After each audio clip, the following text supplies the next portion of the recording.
तनु, जिसका नाम था तन्वी, यानी कि तनु बस बुलाने का नाम था, उसका एडमिशन होता है एक कॉलेज में और एक अच्छे से हॉस्टल में उसको मतलब मुंबई में डाल दिया जाता है। अब ये यहाँ पे रह के पढ़ाई करती है। उसके साथ एक ऐसी घटना घटती है जो कि आप सुनोगे आपको मज़ा भी तो आएगा ज़रूर, लेकिन आप डरोगे भी बहुत, और शायद लड़कियां सावधान भी हो जाएगी ये घटना सुनने के बाद। अब तो खैर रैगिंग जैसी तो कुछ होती नहीं है, रैगिंग जैसा ही कुछ हुआ था, और ऐसा कुछ हॉरर हुआ था जिसको सुन के आपको पैरों के तले ना ज़मीन ही नहीं रहेगी।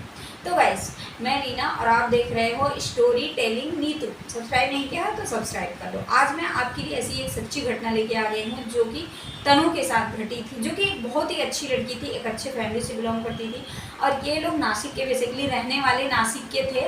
इनके पापा मम्मी, उनके घर में एक बुआ थी और उनका एक भाई था। ये जैसे ही इंटरमीडिएट कंप्लीट करती है, यानी कि जो ये 12वीं पास करती है, इसके बाद इसको फर्स्ट ईयर में मतलब यहाँ पे डाल दिया जाता है कॉलेज में, और वो रहती है एक हॉस्टल में। तो मुंबई का एक जाना माना हॉस्टल है जिसका मैं नाम नहीं लेना चाह रही हूँ और मैं लूँगी भी नहीं। तो वहीं की एक घटना है, एक अच्छा सा हॉस्टल है जहाँ पे ये आती है और एकदम मतलब बहुत उसको अच्छा लगता है। उसकी एक दोस्त भी बन जाती है जो कि रश्मि करके होती है। तो रश्मि और तनु दोनों की बॉन्डिंग बहुत मतलब एक हो जाती है नॉर्मल, बहुत ज़्यादा सगी वाली दोस्त नहीं हो जाती है खास वाली, लेकिन हाँ एक हो जाता है। तो ये ऐसे ही करते कम से कम 1.5 से 2 महीने बीत गए और अच्छे तरह से वो पढ़ाई लिखाई अपना कर रही थी। बहुत ही प्यारी लड़की थी तनु, जिसका नाम था पूरा तन्वी शर्मा। तो तन्वी बहुत ही अच्छी थी पढ़ने लिखने में, और कुछ होप लेके आई थी, मतलब कुछ सपने लेके आई थी कि मैं कुछ करूँगी आगे चल के। लेकिन वो एक ऐसी चीज़ में फंस जाती है जो कि वो सोच भी नहीं सकती। एक दिन क्या होता है कि जैसे ही मतलब पढ़ाई लिखाई करके और शाम का खाना पीना खा के रात में ये लोग सोते हैं, इसके बाद सीनियर उनके कुछ सीनियर लड़कियां आ जाती हैं, जिसमें मतलब 4-5 लड़कियां शामिल होती हैं। इसमें एक दिव्यानी करके लड़की होती है जो कि सबसे मतलब वो उस ग्रुप की लीडर होती है। उसको दिव्या दिव्या बुलाया जाता है। तो दिव्या क्या करती है, आती है, उसको खट नहीं, दिव्या स्वयं नहीं आती है बल्कि एक लड़की को भेजती है जो उसके ग्रुप में 4-5 लड़कियाँ थी। तो वो आती है और दरवाजे को खटखट करती है। तो ये लोग दरवाज़ा खोलते हैं, जो जूनियर थे जिसमें तनु थी और मतलब उसके साथ जो लड़कियां बाकी थी, ये लोग दरवाज़ा खोलते हैं। तो वो लड़की क्या बोलती है जिसको दिव्यानी ने भेजा था, तो दिव्यानी बोलती है कि आपको ना दिव्या बुला रही है तो आप लोग चलो। तो बोली दिव्या क्यों बुला रही है, तो वो बोली कि सवाल जवाब मत करो, दिव्या बुला रही है, चलो ऊपर। तो इन लोग का जो फ्लोर था वो नीचे वाला था, मतलब कि फर्स्ट फ्लोर था और सेकंड फ्लोर पे इनके सीनियर रहते थे। तो यह पूरा गर्ल्स हॉस्टल था, पूरा का पूरा। यहाँ पे बॉयज़ हॉस्टल था वो बाजू में था, लेकिन ये पूरा का पूरा लड़कियों वाला हॉस्टल था। तो ये ऊपर लेके मतलब जाती है उन लड़कियों को। तो इसको सबसे पहले ना उसकी नज़र इसके ऊपर, तनु के ऊपर पड़ती है। बाकी के सारे और भी लड़कियां गई थी। तो तनु को बुलाती है, बोलती है मैं जैसा कहूँगी वैसा तुमको करना पड़ेगा, तुमको पता है ना कि मैं तुम्हारी सीनियर हूँ। तो तनु बोलती है हाँ मुझे पता है कि आप सीनियर हो, लेकिन ये कौन सी बात है कि आप जो बोलोगी वही करना पड़ेगा। तो बोले ज़्यादा जवान मत चला, जो जैसा मैं बोलती हूँ वैसा कर। तो बाकी के लोग बोलते हैं कि ये सीनियर है, मतलब इसके जो ग्रुप वाले थे, इसके क्लास वाले, तो बोलते हैं ये सीनियर है, उसकी बात मान लो, अभी जो बोल रही है करते हैं। तो दिव्यानी क्या बोलती है कि सबको ना मुर्गा बनना है, जो नहीं बनेगा उसको मैं छोड़ूंगी नहीं, उसको दूसरी पनिशमेंट दूंगी। अब मुर्गा बनो सबके सब। तो ये सारे जूनियर जो थे वो सबके सब पूरे मुर्गा बनते हैं अपना, उसमें ऐसे करके जैसे भी बना जाता है वैसे वो लोग मुर्गा बनते हैं। और फिर वो 5 से 7 मिनट तक मुर्गा बनाई थी और बोलती है अब सबके सब खड़े हो जाओ। तो सबके सब खड़े हो गए। फिर इतने में क्या होता है कि तनु जो थी, तन्वी, वो रोने लग जाती है। तो जब ये रोने लग जाती है तो दिव्या की नज़र उसके ऊपर पड़ती है, बोलती है अच्छा तो तू बड़ी सॉफ्ट दिल की है, रोने लग गई, मुर्गा बनने में रोने लग गई। अरे हम तो ऐसी ऐसी रैगिंग करते हैं जो तू सोच भी नहीं सकते, फिर भी वो लोग करते हैं और तू बस मुर्गा बनने में रोने लग गई, जरा इधर आना। तो वो आती है डरी डरी सी थोड़ा सा और फिर बोलती देख तू रोने लग गई, इसके लिए हम तेरे को एक और पनिशमेंट देंगे, जो कि कुछ नहीं, पनिशमेंट ज़्यादा नहीं है ना, तेरे को मुर्गा बनना है ना, हम डांटेंगे मारेंगे, तेरे को कुछ भी नहीं करेंगे। तेरे को एक काम करना है कि यहीं पे हमारे फ्लोर में कोने के पास एक कमरा है जिसमें तुझे जाना है, 5 से 7 मिनट रहना है और वापस आना है। तो तन्वी अपने मन में सोचने लग गई कि ठीक है ना, अगर ये इतना सा पनिशमेंट है तो मैं कर लूँगी। एक बार उसके दिमाग में आया, बट कमरे में जाके आना ये कौन सी पनिशमेंट है। फिर सोचती है चलो देखते हैं, कोई बात नहीं। फिर दिव्या क्या करती है कि एक लड़की के साथ, जो उसके ग्रुप के रहते हैं लोग, उनके साथ भेजती है उस कमरे में। और ये जैसे ही कमरे के अंदर जाती है तो देख रही है कि एकदम से बिल्कुल अंधेरा था। रात तो थी ही, बट और जगह जैसे खिड़की थी और बल्ब जल रहे थे, मतलब लाइट जल रही थी, लेकिन उस कमरे में कुछ भी नहीं जल रहा था। एकदम से पूरा डार्कनेस थी अंदर। जैसे ही वो कदम रखती है, इतने में ही बाहर से दिव्यानी की जो फ्रेंड रहती है उसके ग्रुप वाले, उन लोगों ने दरवाज़ा बंद कर दिया।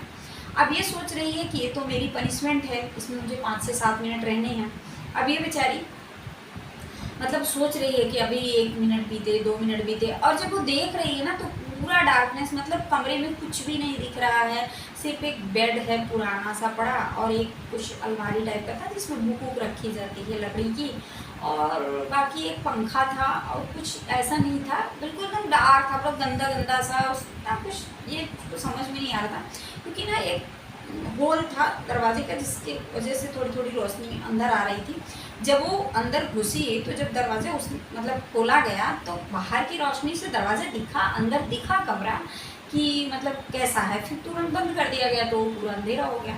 अब वो देख रही है कि वहाँ पे बिल्कुल अंधेरा एकदम छाया हुआ है, और ऐसा मुझे उसने देख ही लिया था कैसा कमरा है। वो डर भी रही थी क्योंकि एकदम सुनापन, कमरे में कुछ भी नहीं, ना कोई आवाज़ आ रही है। अब वो देख रही है, 1 मिनट बीता, 5 मिनट बीता, 7 मिनट बीता, 10 मिनट बीता, आधे घंटे बीत गए।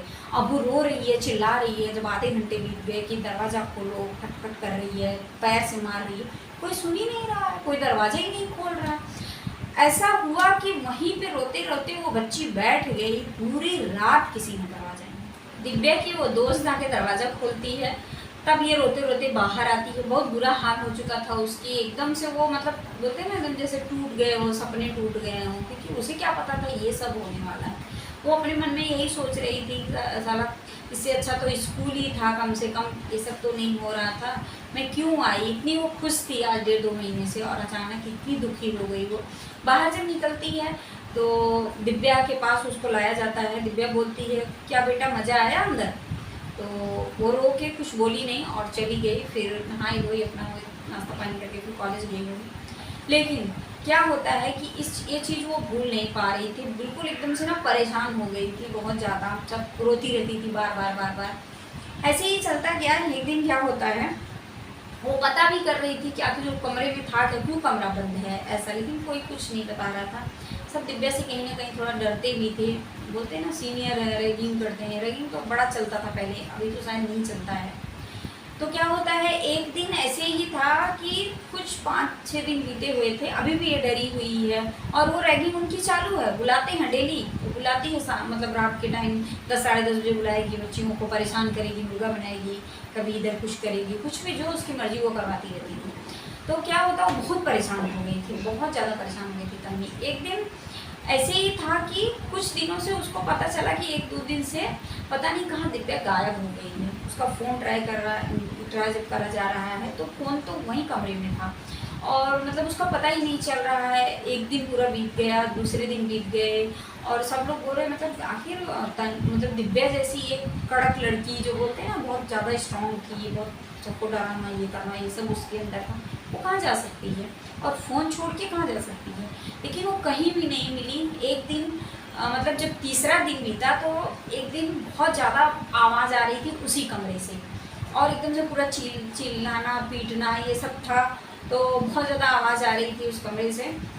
तो मतलब ऐसा सबको लगा कि इसको लगा क्या दिव्या, मतलब जो तन्वी थी, और लोगों को लगा कि शायद ये सब वही कर रही होगी दिव्या, किसी को बंद की होगी, कोई चिल्लाया होगा, तो कोई खोलने ही नहीं गया। अब फाइनल जब वो मतलब उसकी जब दिव्या की आवाज़ उसके दोस्तों ने सुना तो उनको ऐसा लगा कि शायद ये दिव्या ही चिल्ला रही है। तो उन लोगों ने जाके जब खोला दरवाज़ा, तो दरवाज़ा खुलते ही वो जो सीन थी वो इतनी भयानक थी कि दिव्या की मतलब जो दिव्या थी उसकी इतनी बुरी हाल हो चुकी थी कि वो अपने पैरों से खड़ी ही नहीं हो पा रही थी। उसके सारे के सारे हाथ पैर सब ऐंठे हुए थे, बिल्कुल ऐसे करके हाथ और पैर भी मतलब चल नहीं पा रही थी, वो ऐसे ऐसे करके चल रही थी पूरा। और बोलते हैं ना एकदम से वो उसकी मुंडी टेढ़ी थी, एकदम आंखें पूरी काली काली लाल लाल एकदम ऐसे ना, ये काला काला सा पूरा, मतलब 2 दिन से पूरी गायब है वो, रो रही है और एकदम पूरे ऐंठ रहे हैं हाथ पैर, और जरा सा वो हाथ पैर हिला रही है ना तो पूरा चर चर करके आवाज़ आ रहा है उसके हाथ से, ऐसी बुरी हालत में वो थी। अब ये देखते ही उसके दोस्त एकदम से पागल हो गए, जय गए एकदम फटाफट से भाग के वार्डन को बुला के लेके आए, और भी जो लोग थे कॉलेज में उनको सबको इन्फॉर्म किया गया, मतलब जो भी थे टीचर वगैरह वो लोग भी आते हैं, डॉक्टर को बुलाया जाता है, बल्कि डॉक्टर आते ही बोलते हैं नहीं इसको मतलब हॉस्पिटल में लेके चलना पड़ जाएगा। उस समय बहुत ही बुरी हाल थी दिव्या की, बहुत ही बुरी, मतलब कि उसके हाथ पैर ना जरा सा, तो क्या होता है ना कि वो जरा सा भी इधर उधर हाथ पैर करती है तो चर चर की पूरी आवाज़ आती थी मुंडी से इधर से, और वो रोते ही जा रही है, जबान से कुछ बोल ही नहीं पा रही थी, कुछ उसके मुंह से नहीं निकल रहा था, बोलने की कोशिश कर रही थी पर वो कुछ नहीं बोल रही थी। तो क्या हुआ कि जब वो डॉक्टर आए बोले इसको हॉस्पिटल लेके चलना पड़ेगा, तो जो बाजू वाले बॉयज़ हॉस्टल था वहाँ से एक मतलब टीचर को बुलाया जाता है, और वो उसको ऐसे उठा के और लेके जाते हैं कि नीचे उसको एम्बुलेंस तक लेके जाएं। तो ऐसे जब उसको उठाते हैं ना तो मतलब पूरा एकदम वो इस तरह से हो गई थी ना, बोलते हैं ना एकदम ऐसे कि उसकी कमर से पूरी जैसे टूट गई हो, मतलब चर सी आवाज़ आई पूरी ऐसी, और ऐसे लटके हुए पूरा उसको लेके गए मतलब वहाँ पे, और फिर बहुत ही बुरी हाल थी। अब ये देख के कहीं ना कहीं जूनियर जो थे एक तरह से डर भी बहुत गए थे, और फिर मतलब ज़्यादा खुश भी कोई कोई हो रहा था कि भाई वो बहुत बुरी हाल सबकी करती है, तो अच्छा हुआ जो उसके साथ हुआ, होता ना एक मन मन में। लेकिन ये हुआ क्या था, अभी पुराने लोगों को तो पता था, लेकिन जितने भी नए बच्चे थे उनको ये चीज़ पता नहीं थी। अब ये चीज़ तनु के मन में कहीं ना कहीं चल रही थी कि आखिर हुआ क्या उस कमरे में, ऐसा क्या था। एक रात तो मैं भी उसमें रही, मेरे साथ तो ऐसा कुछ भी नहीं हुआ था, बस एक थोड़ा सा डर लग रहा था, सूनापन था कमरे में, अभी तो कुछ नहीं हुआ था, ऐसा है क्या। वो अपने सीनियरों से पूछ रही है, और वो दाई जो काम करने वाली उससे पूछ रही है, वार्डन से भी उसने पूछने का कोशिश किया, कोई भी नहीं बता रहा है, किसी को पता भी नहीं था। कुछ लोगों को पता था तो वो शायद जानबूझ के बता नहीं रहे थे, सीनियरों को और तो पता था पर वो शायद जानबूझ के नहीं बता रहे थे। ये क्या करी कि मतलब नीचे एक ढाबा था, थोड़ी दूर पे 5-10 मिनट चलने के बाद एक ढाबा आता था, तो वहाँ पे अक्सर ये कुछ नाश्ता वास्ता करने जाया करती थी तनु। तो एक दिन वो शाम को निकली और नाश्ता करने के लिए गई, वो 5 मिनट चलने के बाद ही था, एकदम बाजू में ही सटा हुआ था हॉस्टल के। तो वो जाती है और वहाँ पे कुछ नाश्ता करती है, और फिर पूछती है मतलब जो अंकल थे जो चाय बना देते हैं, थोड़े बूढ़े टाइप के अंकल थे, तो उनसे मतलब पूछती है कि अंकल एक बात बताओ ना, ये हॉस्टल के बारे में आपको कुछ पता है। तो बोले क्यों बेटा ऐसा क्यों पूछ रही हो।